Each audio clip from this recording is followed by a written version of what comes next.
Hi, and welcome to this training on social media and networking. There are a couple of different ways that you can network with other people, but this training is going to focus specifically on how social media affects networking and how you can use social media to network with others. Networking is forming intentional connections with other people, usually for professional or academic reasons. So you might be wondering why social media plays a role in networking. If you think about it, technology and social media have had a massive impact on our culture over the last 15 to 20 years. Even some of the words that we use today didn't exist when you were born. When we want to look something up, we Google it. That word, Google, wasn't officially added to the dictionary until 2006. Nowadays, a troll isn't an ugly fairy tale creature who lives under a bridge, but someone who purposefully stirs up trouble on the internet. We understand acronyms like YOLO and FOMO and abbreviations like DM and TBT. Words such as like or follow have taken on new significance, and we understand these things because most of us are surrounded by them every day. Social media has become such a huge part of our daily lives, and it's made changes to our culture. Because of its impact, it's important that we understand social media in other contexts, like, in this case, networking. Alright, so we're going to start off with a basic rundown of social media. Here are a few fast facts for you. More than half of all teenagers in the United States send at least 50 text messages a day. About a third of those teens send more than 100 texts a day. That might not seem like a lot, but these numbers are averages, and think about all of the other ways that you communicate electronically with people too. Apps like Snapchat, YouTube, TikTok, and Instagram are listed as a few of the favorites among US teens. Some of these have their own messaging capabilities, and all of them allow you to connect with others in some way. More than half of all teens in the United States think that they spend too much time on their phones. Some average about 9 hours on their phones each day. We're going to talk about some of the different ways that teens spend time on their phones in just a minute, but think about how much time you spend on your phone, or maybe even your computer, school included. Is it more or less than 9 hours a day? Most US teens think that social media has an overall positive impact on their lives. Social media makes it easier to keep in touch with friends and family and helps you connect with new people, especially those who share your same interests. It also offers access to news and information and can be used as a learning or information gathering tool. People use social media to share information every day, some true and some not so true.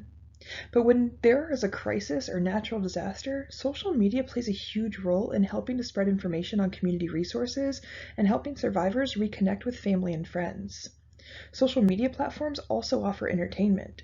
There are a bunch of YouTubers who post regular entertainment content, and viral TikTok dances can spread like, well, a virus.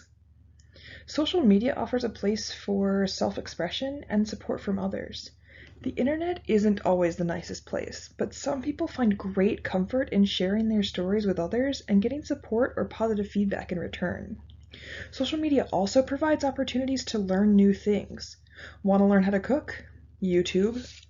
Want to learn to play the ukulele? YouTube.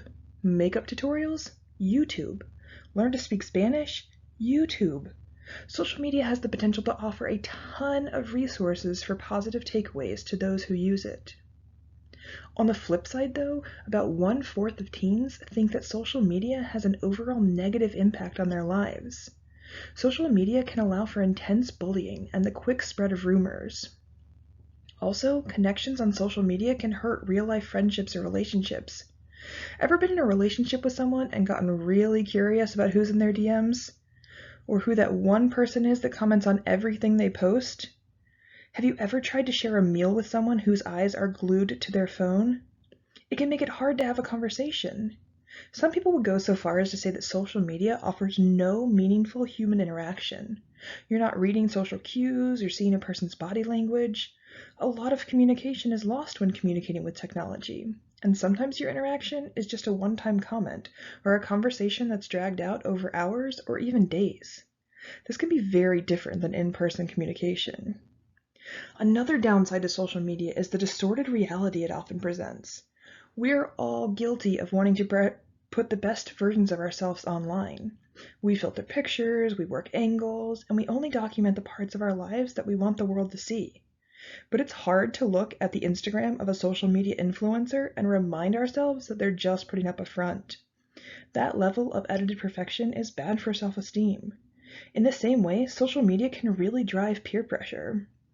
Whether it's by convincing you that everyone is doing this one thing, or using this one product, or wearing these certain clothes or shoes, or even just the targeted ads that pop up every now and then, social media is ripe with peer pressure. Even though we just listed a number of different ways social media can be positive or helpful, there are a lot of people, teens included, who would say that social media is a waste of time.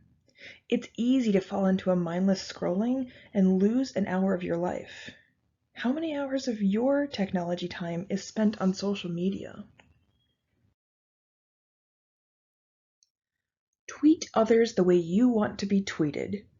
This is a somewhat silly quote by Germany Kent, a journalist and social media etiquette expert.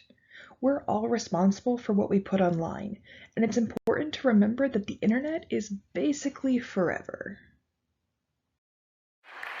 All right, here's my question. How many of you are on Facebook? A lot of you on Facebook? I don't know what's going on with this timeline thing that's going. I don't like it because it makes it harder to go through the pages, and it's what I've been doing all day long before you got here. I needed to see who was coming to my show. I want to show you what I found from some of you folks here today. Where's Jared Hansen? Where are you? Jared? There's that vote of confidence that I'm looking for. Hello. So do you have any compromising photos that you think I might not want to see? Not that I know of. Really? I just want to ask you about this particular photo right here. You're talking to someone.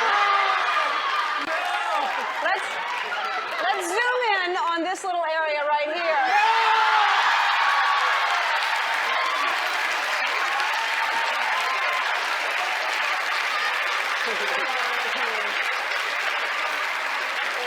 Yeah. So, Jared, what's going on with the area there? It looks like a fig leaf of some sort.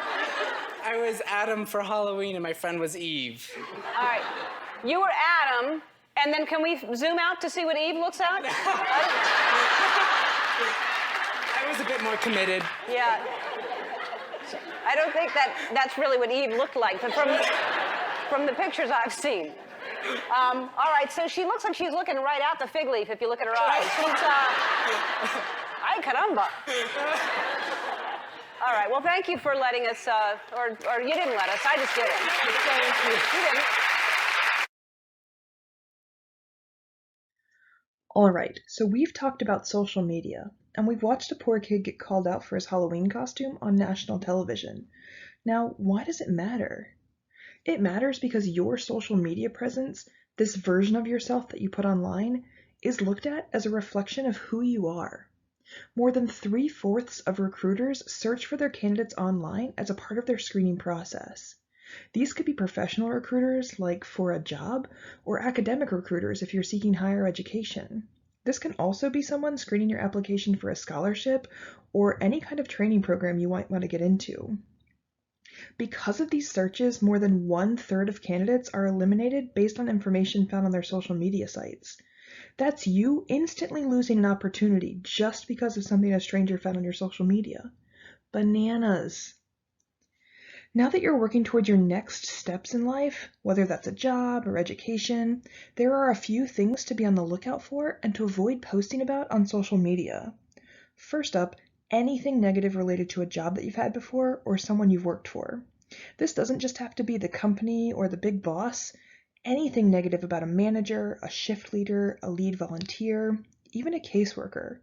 Employers who might be looking at your social media don't want to see that you might have any sort of difficulty with authority. You should also avoid posting any pictures of hard partying, anything involving underage drinking or drinking to excess, any sort of drug use, or any other behaviors that could be seen as inappropriate. Now, this doesn't mean that your social media can only be pictures of you in church or you feeding the hungry. Just be smart about what you're posting. As you apply for jobs, know that your audience might be bigger than you think it is. Along the same lines, you also shouldn't post any descriptions of inappropriate behavior, especially any descriptions of sexual exploits. Honestly, this should just always be the rule because the world does not need to know every detail about your life. While your vivid description of your last bathroom adventure might not be seen as strictly inappropriate, it's also just unnecessary, and better to be safe than sorry here. Earlier we mentioned internet trolls. If you are the internet troll, now is a good time to start filtering what you write online. Any sort of abusive or aggressive language should definitely be avoided. I am so stoked that young people are passionate about so many things these days. But if your passion translates into dislike for another human or group of humans, think twice before posting your thoughts online. Most employers are not looking to hire problematic employees. Okay, so now we've talked about what not to do on social media, but what should you be doing? First things first, be careful. As we said before, the internet is forever. 20 years ago, when the internet was still a wee baby child, I did a third grade project on white-tailed spiders. My mom helped me research online because that wasn't really a thing that we did yet, and she posted a thank you note under my name on a message board for the website that we used. That note still exists.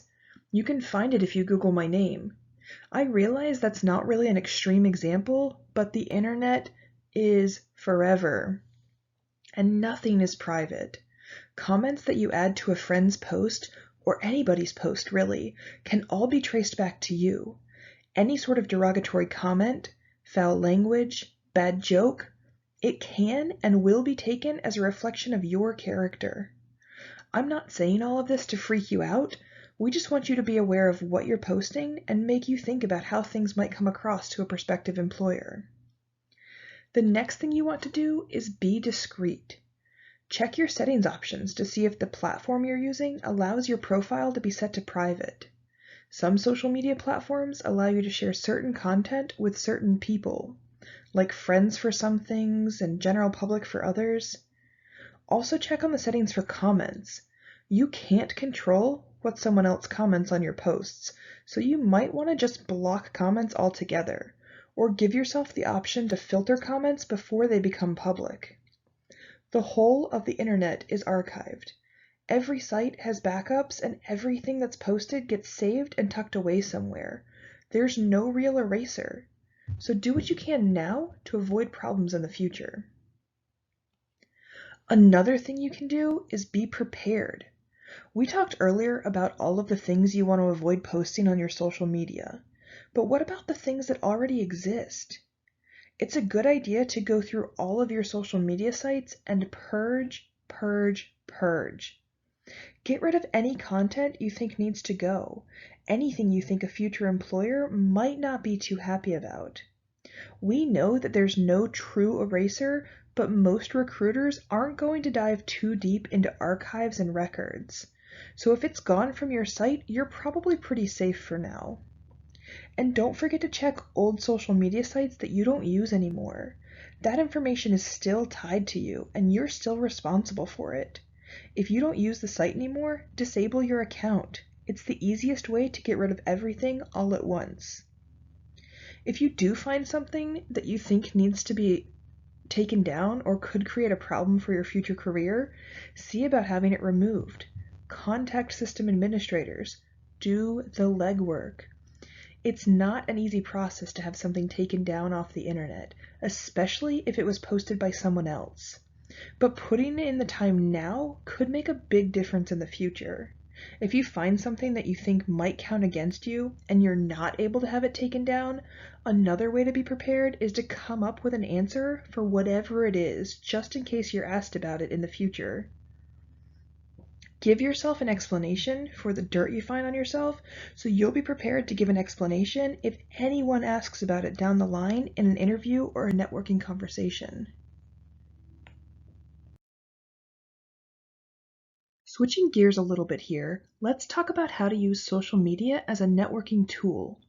Remember, networking is all about forming intentional professional relationships with people. Social media can be a great place to connect with people for networking purposes. If you're interested in a specific business or type of work, find them on social media and give them a follow. You can also follow anyone who shares your same interests or goals. This will open you up to more relevant content and help keep you better informed. If you're hoping to connect with a specific person or employee on social media, try using professional networking sites like LinkedIn or contacting them through their business's social media sites. You never want to make anyone feel like they're being low-key stalked on social media, but connecting with them through professional sites can take a lot of the weirdness away. If you meet someone for an in-person networking conversation or speak with them over the phone, ask them if it's all right to connect with them on social media as a follow-up. Again, be professional here. Think about what social media platforms you're using and try sticking to safer choices like LinkedIn or Instagram or even Facebook. And again, consider connecting with someone through their business's social media account instead of through their personal account. No matter how you connect with someone through social media, your interactions should always be professional. You don't need to include them in your Instagram polls or group messages that you blast to all of your followers. If you're taking on the responsibility of a professional connection through social media, you might have to change the way you use your social media accounts. It might be a little bit intimidating to think about changing the way you post content online, but there are a few things that you can do to help make it an easier transition. Like we talked about earlier, use social media to connect with people who share your same interests and goals. Not only can this help you expand your network, but you could also use these accounts as possible role models for how to use social media to your advantage. The same goes for following businesses and professionals that you're inspired by or interested in. This will help you to keep up with the work that they're doing and might help you figure out the next steps that you want to take to reach your own career goals. Once you've created a resume, consider turning it into a LinkedIn account. You don't technically have to have a resume before making a LinkedIn profile, but it definitely helps to brainstorm your experience and interests a bit before getting started. If you've never heard of it before, LinkedIn is a professional social media platform that helps you network and get advice and even look for jobs. Another piece to professional networking is creating a professional email address. This can be a Gmail account, or you can use whatever email platform site you prefer. You just want to make sure that the first part of the address, the bit that comes before the @ symbol, is simple and straightforward. You can make it your name, or some combination of your name and numbers. You don't want to include much else though, and you don't want it to be too confusing for someone who's trying to email you. Having a more professional email address will also help when connecting electronically with networking connections. You don't have to whip out a business card when you speak to someone, but most professionals will feel very comfortable following up with you by email. If you're still in school, you can also use your school email address for networking purposes if you feel comfortable doing so. Just remember that you might not be able to keep that email address after you graduate, so be sure to note any important contacts before they disappear, and then reach out to those people as soon as you have a new email address set up to let them know of the change. The most important thing about communicating with a networking connection through email is remembering to actually check your email. You'll want to respond to someone within just a day or two of them reaching out, so it's important to check your inbox as often as possible. Along the same lines, it's important to have a phone number where someone can reach you as well. This doesn't necessarily have to be your own phone. You can give them the number of a parent or a close friend or relative. Just making sure that you give that person a heads up that someone might be calling for you, and make sure they're comfortable taking a message. There are so many ways to connect with people electronically, and each of these ways offers a different resource for helping you create a meaningful and diverse professional network.